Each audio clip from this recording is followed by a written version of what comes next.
Chalmers Brothers is a best-selling author, certified executive coach and professional speaker, and longtime provider of leadership and personal development programs within organizations around the world. His 38-year career is focused on self-awareness, the centrality of conversations for leadership and organizational success, and a new and powerful way of understanding language and its role in our lives. We're certainly going to dig into that. He's written 2 books, Language and the Pursuit of Leadership Excellence and Language and the Pursuit of Happiness. They've been translated into Spanish and Japanese, with Korean and Mandarin translations scheduled for 2025. My books are barely in English, so that's pretty impressive. So we're going to dive deep into how to have powerful conversations. First, we both have a very similar background. Chalmers and I both started our career at what's now called Accenture, but I think both of us are so old that it was Anderson Consulting. And at least when I started, it was actually not even Anderson Consulting. It was the consulting arm of Arthur Anderson and Company. When I joined, it was MICD, the Management Information Consulting Division of Arthur Anderson. You're right. So we were both pre-Anderson Consulting even. Yeah. And if you're like me, I always, whenever I say, the consulting division of Arthur Anderson, I always have to say, not the guys that got in trouble. But you know what? Most people don't even remember that at this point. So they say that and they're like, what are you talking about? I guess you're right. So we both have that Accenture, Anderson Consulting, Arthur Anderson, whatever you want, MICD, whatever you want to call it, in our background. And we both have spent a lot of time speaking on the Vistage circuit, which is a great organization of CEOs and beautiful mastermind groups. So we both have that background. Anyway, as I always do, I'm going to start with a really important question, given the title of this show and the audience of the show. And that's, Chalmers, from all of your, 38 or so years of experience, what do you believe is the number one characteristic of a great leadership team? My mind immediately goes to very few missing conversations. Very few, if any, missing conversations. I believe this, Mike. Leaders get paid to have effective conversations. Leaders are conversational architects and conversational engines, right? So when I think about a leadership team, the ability to have conversations that matter, the ability to have very few missing conversations, and there's a term I learned. I didn't learn this in my coaching world. I learned it in Vistage. I've been fortunate enough, this is my 28th year speaking on the Vistage network, and the term, Mike, is carefrontation. The term is carefrontation. To me, solid, powerful leadership teams are characterized by carefrontation. I care enough about you, I care enough about us to initiate a conversation that in this very moment, I'm not 100% sure how it's going to go. But I care more about what we're up to. I care more about our movement in the market. I care more about your career trajectory than I do about my hands not sweating. And it's this combination, right, of care and the willingness to be direct and confront with what needs to be talked about. And when I think about it, what for me separates, at least one thing, that separates carefrontation from confrontation. In carefrontation, I speak into my concerns. Mike, I have a concern, man, that the way I want to say something may come out wrong. I care about you, I care about us, but I need to have a conversation with you. I'm not exactly sure how to have it. And so, Mike, when I say very few missing conversations and I say carefrontation, I also want to say that these leadership teams are characterized by integrity. And integrity, to me, one of my favorite definitions is the inner is the outer. They're integrated. You with me? So if I have an inner concern, a care that I have inside, and I speak it outside, just like it is inside, you feel it. I mean, this to me can't be faked, right? It can't be faked. And whether we use the words authenticity or vulnerability or integrity or sincerity, to me, it's the quality of conversations that separate great leadership teams from others. And Mike, I think it's the quality of these conversations that separate great relationships from okay relationships, great parenting from okay parenting. I love when you said it can't be faked, because one of the things that I see, and more importantly for me personally, one of the things I struggled with earlier in my career. When I say earlier in my career, when I was in my 40s versus get to think 60. So not a kid, but I would read the books that said things like don't dictate, ask your team questions, that talked about how to have the difficult conversation, that talked about being open and honest. But to me, for a good time, those were techniques. Yep. So it wasn't really who I was. I was just using the techniques versus truly, I found until I changed my attitude, that stuff wasn't real and it didn't come No, across as real. no. That reminds me, when I was in my mid-20s, now again, I'm going way back. When I was in my mid-20s, I was rock solid certain that if you didn't see things like I did, you were stupid. And it's amazing how nobody ever taught me that, right? That was simply part of how I grew up. And it wasn't explicitly taught, but I was convinced that the way I saw things was authentic. And it took me years, Mike, to get comfortable enough in my own skin to say, I don't know. I mean, number one, I really thought I was objective. I thought the way I saw the world was the way the world was. And a giant piece of learning in my ontological coaching background is this claim that we are each unique observers. By definition, it's not just a snowflake is different. No, everything in nature is different. No two trees are the same. No two camels are the same. No two grains of sand are the same. Not really. No two stars are this. Nothing in nature is the same. So nature apparently doesn't replicate, it creates. And we're part of nature. So the thing I did not see in my mid-20s was that everybody, myself included, has a particular perspective on objective reality, but nobody has access to the way it is. And that starting point was my starting point to begin to acknowledge that I don't know, and being comfortable enough in my own skin to say, I don't know. And really, one of the worst experiences I ever had in my professional life, I won't say who the client was, but it was early, and it was an educational institution. And I was the only person in the room pretty much that did not have a PhD. Okay. Now, I got challenged on some things and I wanted to be right. And it tailspun into a horrible, terrible event. And that I learned from, that I'm in the business of sharing distinctions, helping people see some things, but I don't have the one way. And it reminds me of Jim Collins's, right? Level 5 leaders, right? This incredible combination of tremendous commitment and motivation and purpose and humility. And it took me from probably 25 to 35 to get an appropriate dose of humility to be comfortable enough in what I did know to not be threatened by what I didn't. You learned it quicker than I did. I was definitely in my 40s, and I want to get back to this idea of ontological coaching, partially because as a kid growing up in the Bronx, I tend to not understand 5-syllable words. Delicatessen, I get that one. So I do want to get back to that. But before I do, especially because we both started out with that similar background back in the management consulting days, how did you go from that to writing and speaking and coaching and where your focus is today? Like a lot of things, it's hard to connect the dots looking forward, but looking back, we kind of can, right? And so I have engineering background and an MBA, and I went to Anderson Consulting out of grad school, doing fine there. In 1987, Mike, 1 year into my marriage, I've been married 38 years, and I know in my heart the body of learning that is the basis of both of my books. That body of learning is a giant reason I have a 38-year marriage and not a 1-year marriage. I know that in my heart, no doubt about it.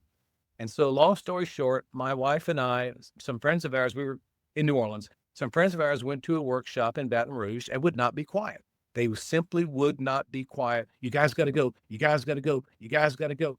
Mike, in my head, I was this. Number one, I'm not really sure what a workshop is. Number two, I'm pretty sure I don't need one. And number three, I was so arrogant. Number three, if I haven't heard of this already, how good can it be? And they finally said, look, we will pay for you to go, both of you. It's not for couples, but we went as a couple. We think y'all would do great too. And if you don't think it's worth it, don't pay us back. So that got my attention. My wife and I went, Mike, and it was, and again, I don't use this term as I'm introducing a lot of my work, but it was my introduction to something called ontological coaching. Now, that term is a mouthful. An ontological coaching, literally translated, it means coaching people in their way of being. Ontology has to do with how things are, with the being of things. So one implication is there's more than one way to be. And I have to say, I was sitting there as a 1 year, maybe my second year consultant at Anderson Consulting. My wife was in medical school, I think, at the time still. And I just had an epiphany. It was like, I was so certain about many things when I walked in. And Mike, about midday Saturday, I wasn't certain about a lot of stuff. I was in like a free fall I was completely certain, for example, that my relationship with my wife was a 9.5 out of 10 at that point in our marriage, right? We were copacetic, cognitively, emotionally, same sense of humor, all that stuff. I realized it's a 9.5 if 10's right here. But what if 10's in the clouds? What if I had artificially limited the single most important relationship in my life, and here's the kicker, and had been utterly unaware I was doing that? That cost me an hour in my head. Oh my gosh. Oh my gosh. Oh my gosh. It was a giant wake-up call. And a lot of it jarred me out of my terminal certainty. I was so certain how certain things were. And after a weekend, I was not certain. But I had this incredible combination of emotions after that first workshop. I had an incredible right side by side, regret and ambition right side by side. Regret for, look at how I've been being. Look at how I've been treating my wife. Look at how I've been treating my mom and dad. Look at how arrogant I was in so many areas. And the ambition was, okay, I got a whole new toolkit. I got a whole new body of learning that aims me in this direction. And one of the new things, the new tools, the new distinctions was this notion that language creates and generates. Language is not simply a passive tool for describing how things are. Yes, we describe with language, but that's not all that we do. We open and close possibilities, right? We create context. We influence our moods and emotions. We influence our physical bodies. It was the first time I'd ever heard that, right? I never heard that. And there were 3 aspects to our way of being that were introduced that very first workshop and are still central in my life. Imagine 3 circles that are interconnected. One is language, internal and external narratives. The other is moods and emotions. And the other is body and biology. And think about it. These are connected and congruent in you, in me, in all human beings. This is why, for example, we feel better, which is mood, after we exercise, which is body. That's kind of why we do it. And when you exercise and feel better, now we're up to language. Now do you not interpret the same flat tire or offhand comment a bit differently? Yes, there's a coherency, and that coherency wants to be coherent. And so that means you can shift how you walk and shift your mood. You can shift your mood through music and you shift how you walk. You can think differently and you'll walk differently or breathe differently. And so it was this introduction to, wait, I've got 3 avenues for intervening on the coherency that is me. And the notion is, in some ways, that we're not human beings, we're human becomings. We're in an ongoing process of becoming a new observer. So that combination, that unique combination, that's you right now, that combination's that's me right now. One question I ask in my workshops is, okay, let's acknowledge we are each unique observers, right? If we took a tour of this building and we stayed together and we came back and the tour guide said, what did you notice? How many different answers is the tour guide going to get? He's going to get, or she's going to get, how many people went on the tour? Happens all the time. So we're unique observers. The next question is, are you, however, the same observer now than you were when you were 17? No. And how did that change? Was it one morning in 2020, we woke up and whoosh, the world had changed? No, it's every moment. And this is why genuinely, Mike, I think we are not human beings, we're human becomings. And part of my work, and I bet yours too, if you looked at it this way, part of our work, I think, has to do with help people become more powerful and more competent observers of themselves, helping them see what they didn't see before so they can do what they couldn't do before, have what they couldn't have before, and be what they couldn't be before.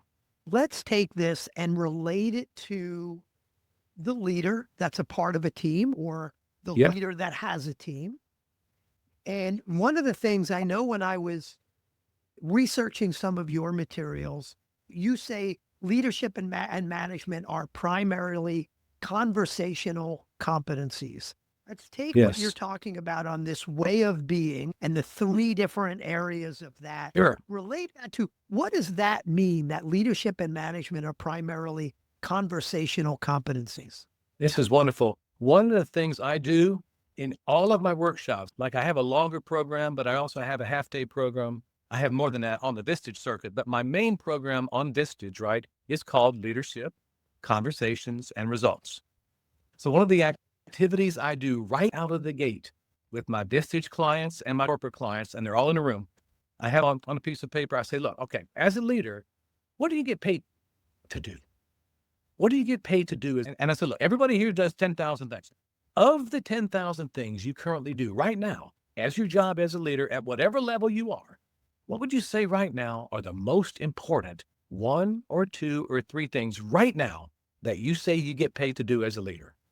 And Mike, you've been around a long time as I have. We know the answers are going to be things like to set the example, to lead by example, to steward a powerful culture, to drive continuous process improvement, to foster an environment of innovation, to coach, to mentor, to guide, right, to facilitate. And all these are spot on. My next question is always, okay, let's pretend I have infiltrated your office and I'm sneaking around, watching you do all the things you just said you get paid to do. I'm watching you steward a powerful culture. I'm watching you coach and mentor and guide. I'm watching you foster an environment of powerful innovation. I'm watching you be the face of the organization. The question is, what would a camera see as it sees you doing that? I'm watching you with my eyes do all those things. What do I actually see you doing? And with a little reflection, then, well, I would see you engaging with humans. And I write the word in big letters on the flip chart, conversations. You get paid to have effective conversations. You get paid to have conversations, the outcome of which is something and not something else. And this is so close we don't see it. This is so obvious we can miss it. Leaders are conversational architects and conversational engines.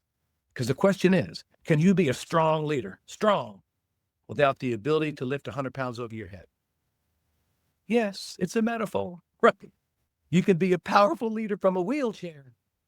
And we have historical examples all over the place.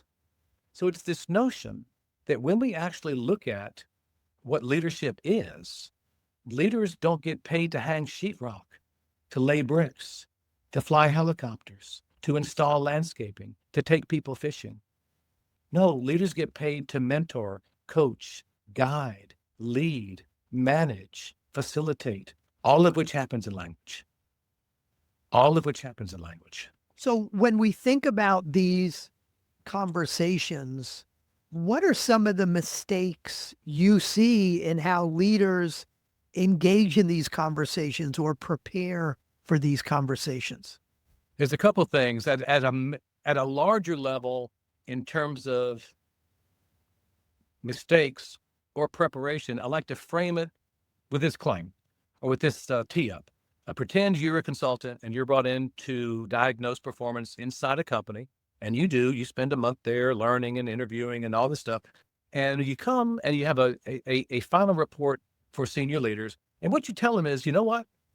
I have discovered that there are tons of missing conversations in your company. Tons of conversations that people in their heart know they should be having, but they're not having them. Make a prediction on results. What would you predict for the quantitative and qualitative results that company is producing if you find tons of conversations that should be happening but are not? Almost always the results are bad. The results are bad in terms of quality, in terms of innovation, in terms of mid-course corrections, all of that. What prevents us from having these sorts of conversations? One of the mistakes, I think, Mike, and maybe it's not a mistake, it's just an area that they haven't been exposed to maybe or haven't learned very much, is the ability to have difficult conversations well, meaning most of these conversations that I would categorize as missing, well, they're conversations that people are avoiding because they're holding them as difficult or challenging. Anybody can have an easy conversation. That separates nobody from nothing. That differentiates nothing. These are the conversations that are meaningful. And one of the best things I ever learned about one of the things that language creates context. Language creates context, not content, context for difficult conversations. The ability to have a difficult conversation well, I believe, has much more to do with you and I creating a powerful and supportive context than it does on us delivering impeccable content. And let me share an example that was real for me at Anderson Consulting. In New Orleans, I was there 1 year. A friend of mine was my age, but he was 4 years ahead of me. And we were good friends. We played on the same softball team. We drank beer together. Our wives were good friends, right? We were very social. I'm 1 year in. He's a 5-year guy. I just spent my first year on his project. So my good friend was a project manager. One day, and now my public identity, Mike, how well I was doing, I thought I was doing pretty well in the company. He comes up and said, Chalmers, buddy, I need to have a conversation with you. I'm not really sure how to have it. I have a concern that you may overreact to some feedback I'm going to give you, and you may think our friendship's in jeopardy. Let me say this. Our friendship will never be in jeopardy, but there are some blind spots in your work, my friend. He also said, look, you're telling me at softball that you want a long career in the New Orleans office. My concern is if nothing changes on your part pretty quick, it's not going to happen for you. Man, I don't know the best way to have this conversation. What I know, we have to have this conversation. And Mike, what he did, he spoke into his concerns. I have a concern that a conversation I know we need to have may go sideways. I have a concern that what you want in your career may not happen for you. I have a concern that you have some blind spots, meaning areas that there's a great expression, intention is not equal impact. Intention is not equal impact. And he said, buddy, there's some impacts you're making that you're not intending to make. And I don't see you working on them. So I'm kind of concluding that you don't see them, but we have to have this conversation. And Mike, all of that, he hadn't even gotten to the content of that conversation. That's context. And that was the first time in my life. That was the first time in my life I was ever on the receiving end of that kind of context creating that genuinely shaped my receptivity to the message of content when it finally came. I'm so glad that's the example you brought up, because as we're talking, what's coming into my head that I want to dive a little deeper on, and we have now just started, is not only how do you have the difficult conversations, but very specifically, the difficult conversations that I see people not have. And I also like the mistake was not so much having the conversation in the wrong way. The bigger mistake is not having the conversation. I think so. And where I see that is one of the things I do with my clients every quarter is I sit with the leadership team and we assess the performance of their direct reports. And in doing that, we, of course, come up with every quarter 1 or 2 or 5 people that are underperforming. And very often when I ask, okay, what are we going to do? Can we coach this person up, or is this someone we need to think about coaching out? Right. When I hear, I think we can coach up, which is a wonderful answer. Everybody deserves coaching. One of the painful things that I hear that I think is leadership malpractice is very often these problems have been going on for 6 months, 9 months, 2 years. And when I say, okay, wow, it's going on 2 years, and yet you still think you can coach them, help me understand what's going on there. They say, well, I haven't really talked to them about it yet. What is it that holds those folks back? There's a couple of things come up. Number one, I've been in the Vistage community, right? These are CEOs that are executives business owners. And I tell my wife, there's a very low jerk quotient in Vistage. Very few jerks. They self-select out, right? The big egos do not make it. They self-select out. That means we do not like firing people, right? They do not like letting people go. One of my Vistage mentors said something to me early. He said, bad news doesn't age well. Hey, bad news doesn't age well. And as soon as I was introduced to the term carefrontation, right, in my work and began using it, I had some people say, you know what? You have to look at a lady named Kim Scott. Kim Scott has some stuff out there, and she has a term called radical candor, right, which is the same thing. But Mike, in her grid, right, she has a 4-quadrant grid that on the vertical axis is how much do you care about the person, right, that you're talking to. On the horizontal axis is how willing are you, right, to confront them directly. And those four, where those intersect, yield 4 very different conversational spaces. The example you just talked about was, for me, on her grid, an example of I have a lot of care. I care for the person. I care about you as a person, and I'm not willing to confront you directly about A, B, or C. So it's not that we're not talking. It's that we're not talking directly enough because you're not getting the message. One question I ask is, what happens to good performers when you leave bad performers in place long enough? Bad things start to happen, including them leaving. Now, Mike, I'm a power of language guy, right? My first book is Language and the Pursuit of Happiness. My second book is Language and the Pursuit of Leadership Excellence. Kim Scott coined a term that for me is the most bitingly excellent encapsulation of what you described I have ever encountered. She introduced me to the term called ruinous empathy. Ruinous empathy. And I mean, I have not found a close second. When I talk about carefrontation, I share this with my clients, this notion, ruinous empathy, because we're not doing anybody any good. And in fact, in the Vistage world, and I've been 28 years with Vistage groups, I talk about this in these conversations. And Mike, I've had people, and I bet you may have too, given how long you've been doing your work, I've had people say, Chalmers, I have to say this. I had a direct report, a man on my team. He was not doing well over time. I've been avoiding these conversations with him. I finally did have what I thought was, and what I look back and still think was, a very healthy carefrontation conversation. I spoke authentically. I spoke into my concerns, genuine, right? And I ended up firing him, ended up letting him go. I saw him 6 months ago at a charity event, and he thanked me. You know what he said? Mike, you're the only person, man, who cared enough about me to have this conversation. I wasn't happy. I wasn't doing well. I knew I wasn't well. You weren't. I found it better. I found something else, right? But you know what? Think about that. That's powerful. We are not serving anybody, right? And I know it's the last resort to let people go, but sometimes it's the right choice. Again, one of the other expressions I learned is sometimes it's easier to change people than it is to change people. That one more time.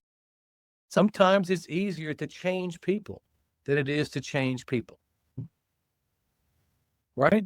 Because I have some basic claims, Mike, that I start my workshops with. I start with a big eye in the sky looking at a sick person. You taking a look at you, self-awareness, right?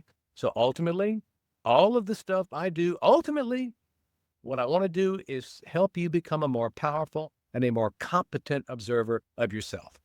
Because basic claim number one, you can't change another human being, right?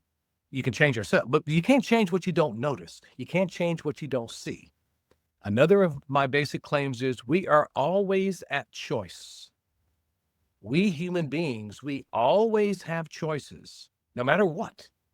And we're constantly choosing every moment of our lives. And so in these situations where we ultimately change people, I like to view it this way, because I've had someone say, look, man, what happens if you genuinely have a problem, a direct report who's not performing enough, an excellent carefrontation conversation, fully authentic, fully vulnerable, and the person doesn't make the adjustments that we're talking about? What do you do? And what initially comes to mind is, are we clear that person is at choice about how they respond to you? Now, they may not feel like they're at choice. They may not be self-aware enough to recognize, but they are choosing how they respond to your conversation. Well, then you get to choose how you respond to their response. And it may not be the right fit. It ultimately just may not be the right fit. But that's not where we start, as you were saying, right? That's not where we start. But to not have that as an option that's on the table, I don't think is very prudent either, right? It's not a starting point, but at some point it is a round peg in a square hole. At some point there are choices being made about, do you not want to be on this team with this culture, with these values and these behavioral norms? And I think, one of the things that I heard, I think, from Kim Scott was, it's your moral obligation to give people guidance. It is your moral obligation to give people guidance as a leader. I want to flip this on its head a little bit. So when we think about difficult conversations, and it's not always about somebody underperforming, it may be a lot of things, and it may be business or it may be personal. Yeah. But we often think, how do we enter into those conversations? And I love the term carefrontation, and I love the term ruinous empathy is what you're doing. If you're missing that conversation, not having that conversation. But when I say I want to turn it on its head, I also want to see if we could dive into something that may help leaders help to ensure that people are willing to have the difficult conversation with them.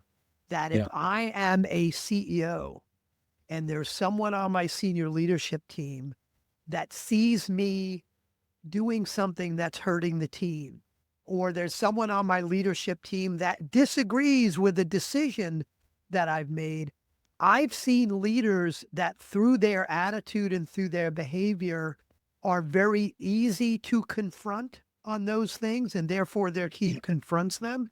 And I've seen leaders where people are scared to death to confront them. Yep. What advice can we give a leader so that people are more open to having to give? That's wonderful. That's the difficult conversations with them. Wonderful, Mike. Wonderful. My immediate reaction is explicit is better than implicit.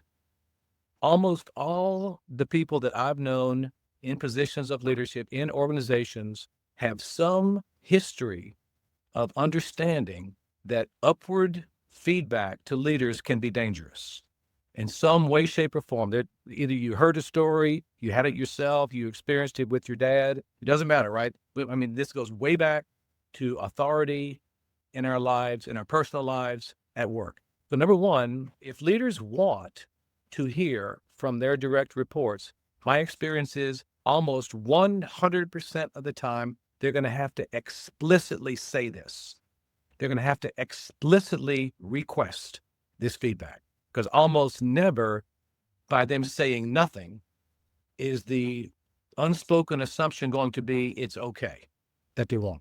Number one. Number two, there's a great expression, there's a term out there that I think is very helpful, and it's called public identity, right? Again, one of my other basic claims that I use with the big eyeball is we are not hermits.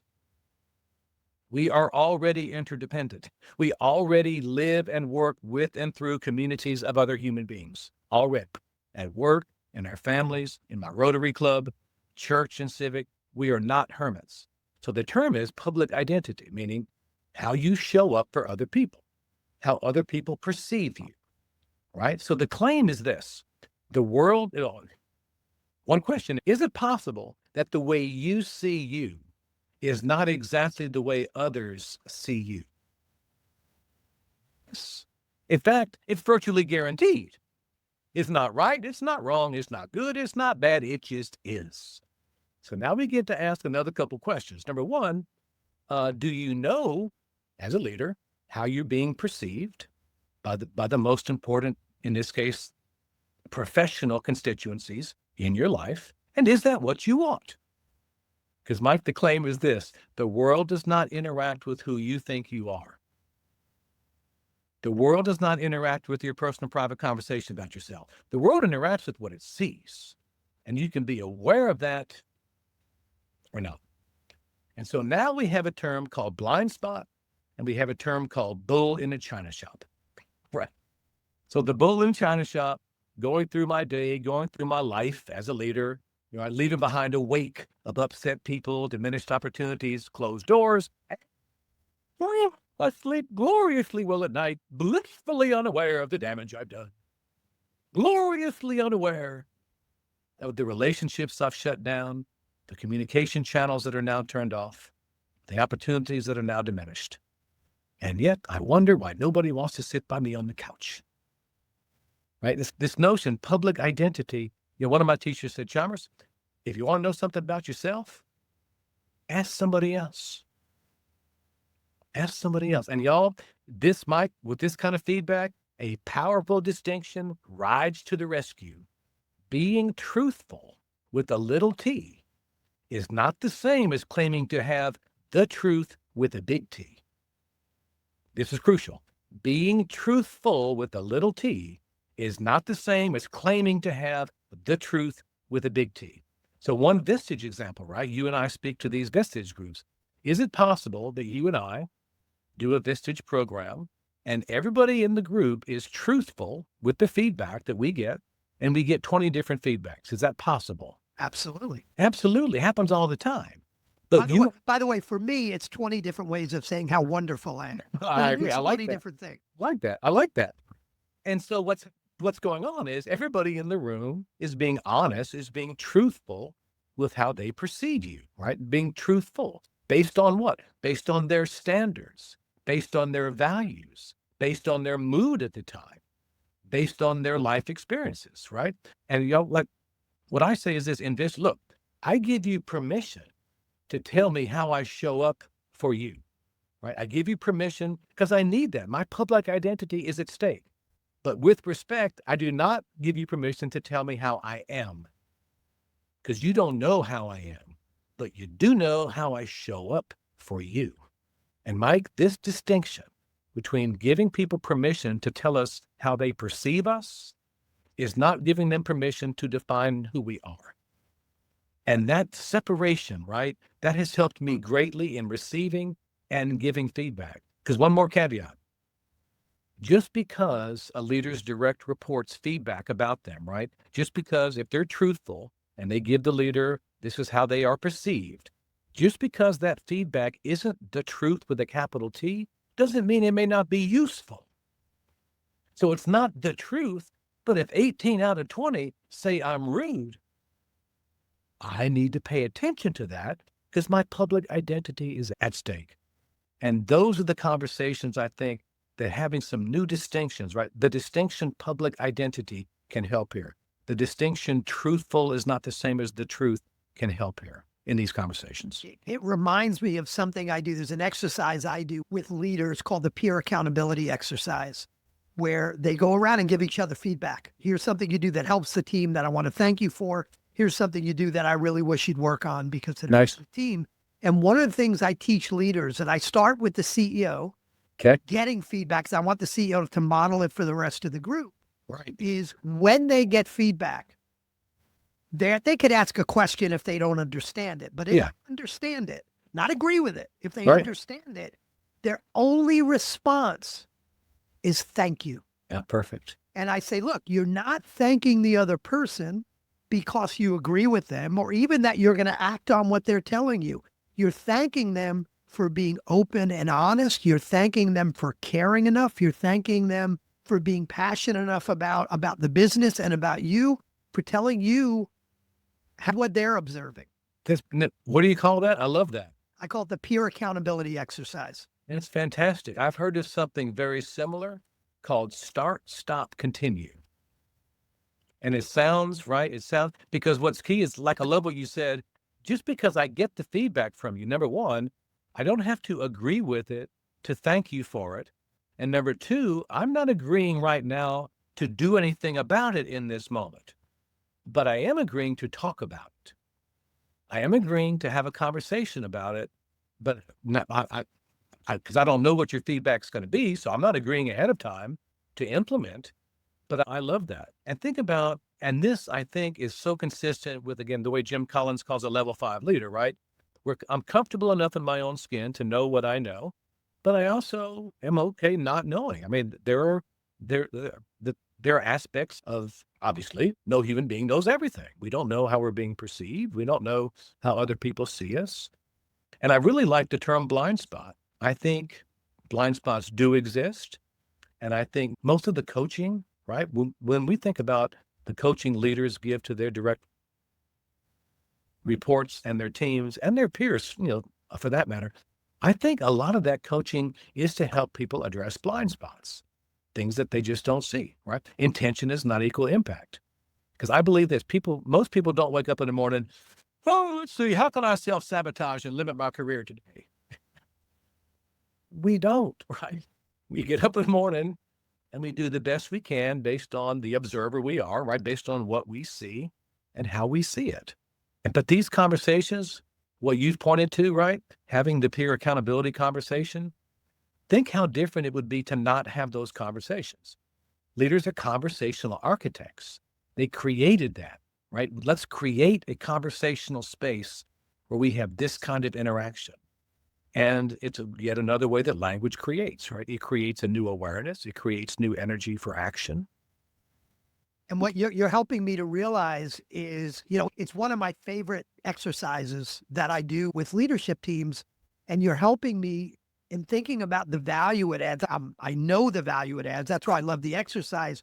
But the value it's adding, and I just never thought about it this way, is if you think about your kind of premise that a lot of organizations, they have some number of missing conversations, and the more missing conversations you have, the worse your results are going to be. The peer accountability exercise that I do is a way to make sure that we're having I'm forcing more of those conversations. Yes. And that's such a powerful way to think about it. I love that, Mike.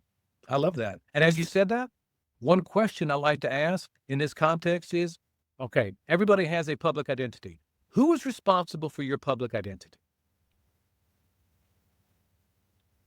If not you, who? But how can you take responsibility for something if you got no data? How can you take responsibility for something if you have no information? And that is a powerful thing, to have enough people in your life that you've created enough trust that they are actually willing to share with you how they perceive you. That is a beautiful, if you have some of those in your professional and personal life, fortunately for me, being married 38 years, I have a wonderful at-home spouse who is absolutely comfortable sharing with me how she sees me, how I show up for her, especially in cases where I might need to make a mid-course adjustment or two, right?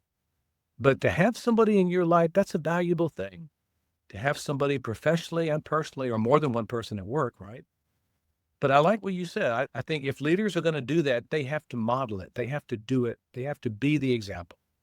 Yeah. I also want to ask you, you have a methodology, if methodology is the right word, called SOAR, SOAR. What is that? How does that fit into what we're talking about? Yep. SOAR is my in-house, outsourced, comprehensive leadership and personal development program for organizations not big enough to have their own internal leadership development program. In a nutshell, I believe this, Mike, there are 5 core competencies required for success in organizations: functional, technical, conversational, relational, and emotional. Now, maybe there's 4, maybe there's 6, but something like this is going on. My experience is in many organizations, certainly that are Vistage size, right? So we're not talking General Motors, Coca-Cola, but the Vistage size, hundreds of $millions of revenue, tens of $millions of revenue. That many of them, number one, people get promoted into positions of leadership because they demonstrate excellence in functional and technical competencies, right? Now, in my experience, functional and technical competencies, number one, have become threshold competencies, meaning many organizations say, this is the cost of admission, right? This is what gets most people hired, right? You can't play the game without functional and technical competencies. But when we think about leadership and management, those are not the competencies most required for success as a leader. Now we're talking here about conversational, relational, and emotional competence. So SOAR, my program, is about conversational, relational, and emotional competency building, because these are the competencies needed, I believe, for effective leadership, management, teamwork. And think about this. These are the competencies needed for culture building. To build a culture, you don't need a hammer and nails. These are the competencies needed for trust building, for customer service, right? And so it's a 6-month, 6-module program that stands for success through observer, action, results. So this model, observer, action, results, I think was invented back in the 60s, maybe. Chris Argyris and Robert Putnam, these guys from systems thinking, going way back into the post-TQM literature, came up with this notion. And one of the initial words for it was single and double loop learning. So the notion is, again, think observer, action, results. Number one, the results we produce in our lives are based on the actions we take or don't take. This is obvious. And many of the actions leaders take are not physical, like chopping down a tree. No, they're conversations.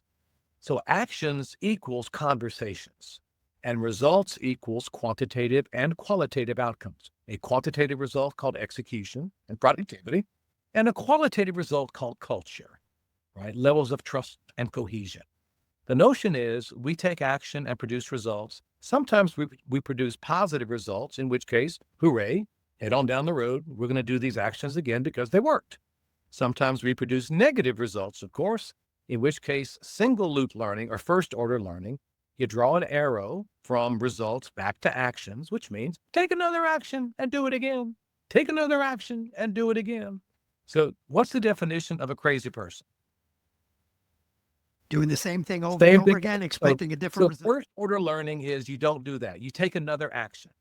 Now, where the model gets interesting and why I like it for my SOAR program is if you take all the actions you see as possible and you run out of bullets, right? You're done. You don't know what else to do. It's possible another person shows up and in 5 minutes you're like, I didn't see it that way. Well, the notion is a new observer has showed up. So in this model, Mike, in addition to if you don't like the results you're producing, first order learning is an arrow back to actions. Second order learning is an arrow back to the observer. And in the observer are those 3 circles: language, moods, and body. And this says this: if you don't like the results you're producing, you can take a look at how you look at things. You can bring the observer you are into the equation and look at your beliefs, not just through them. Look at your presuppositions, not just through them. Look at your moods and emotions and how they're coloring your narratives. Look at how you carry yourself physically and how that's impacting your moods. Right? We can become a more powerful observer of the observer that we are. And that model for me was a game changer, right? And that's why because in my SOAR program, I don't think you can have leadership development without personal development. I think they are the same, Mike. They are the same. And my little subtitle for SOAR is inner growth, outer growth, real results. But a lot of the growth that we need is inner growth. It's inner growth is becoming a more powerful observer of myself. It's taking responsibility for my internal narratives. And Mike, one of the shifts that I found to be giantly, and it was huge in my life, and it's now an integral part of my SOAR program, is to help people move past the right-wrong orientation toward interpretations and explanations and adopt the powerful, unpowerful, or effective, ineffective orientation. Because here's the claim. And again, it's all based on looking at language this way, right? The claim is that we live in language, you and me and everybody, which means the little voice is rarely silent, right? Because the little voice is rarely silent, what we do, we're confronted with events at home and at work, events everywhere. And what we do as humans, we make up stories about these events. We hold these stories to be the truth and we forget that we made them up. And when we use the word story in this context, it doesn't mean fib or fabrication. It's not a purposeful manipulation. And Mike, it's not a self-deception. It's simply an interpretation and explanation. So a fantastically powerful distinction for us to have is event is not equal explanation. Event is not equal explanation. And the reason this is so important is this. Is it the events of your life or your explanations about those events that are more influential as to the actual actions you take in the world? Which is it? The explanation. And out of the actual actions you take, observer, action, result, you produce results, quantitative and qualitative results. And the key separation is event is not equal explanation. I believe this. Vistage groups, high-functioning leadership peer groups, every member already understood that before they met me because they regularly bring their explanations to the table in issue processing and invite their colleagues to poke holes in. It's one of the reasons. It's one of the reasons why one of the key questions when I'm sane enough to remember, one of the key questions I ask myself, one of the key questions I ask during my coaching sessions, getting to the, it's the story we're telling. Yes.